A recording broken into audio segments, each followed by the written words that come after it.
The little engines were busy clearing their railroad of leaves and broken branches. Peter, Sam, and Rusty often worked together. One day, Rusty was helping Peter Sam to a water tower. Peter Sam felt much better after his long drink, but the freight cars were bored. Their loads were heavy and the couplings old. One snapped.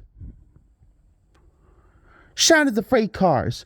A sign read slow steep bends and ravine ahead, but the silly cars never saw it.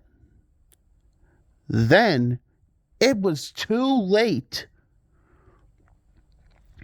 Peter Sam arrived at the scene of the disaster.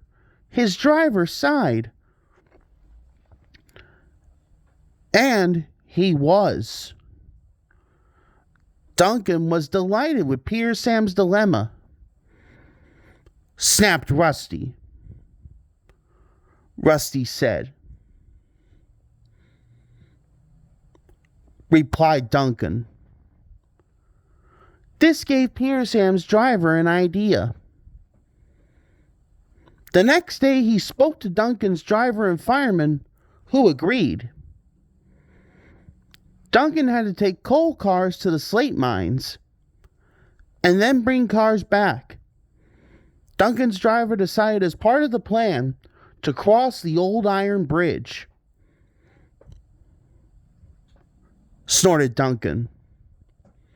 But all the same, he kept thinking about Rusty's story. When dusk fell, he was keen to leave. His driver replied. He could see their plan was working because Duncan was nervous. When night fell, they set off. The mists were rising around the old iron bridge. Duncan whistled, and the sound echoed everywhere. Then, ahead, he saw flickering lights. His driver knew they were only insects that shine brightly at night, but to Duncan they looked like an engine. Next, his driver secretly threw a rock from the cab into the ravine below. When Duncan reached the safety of his shed, he closed his eyes tightly.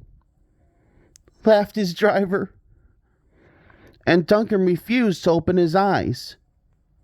He did, though, when he thought his driver wasn't looking, just to make sure that he was still there.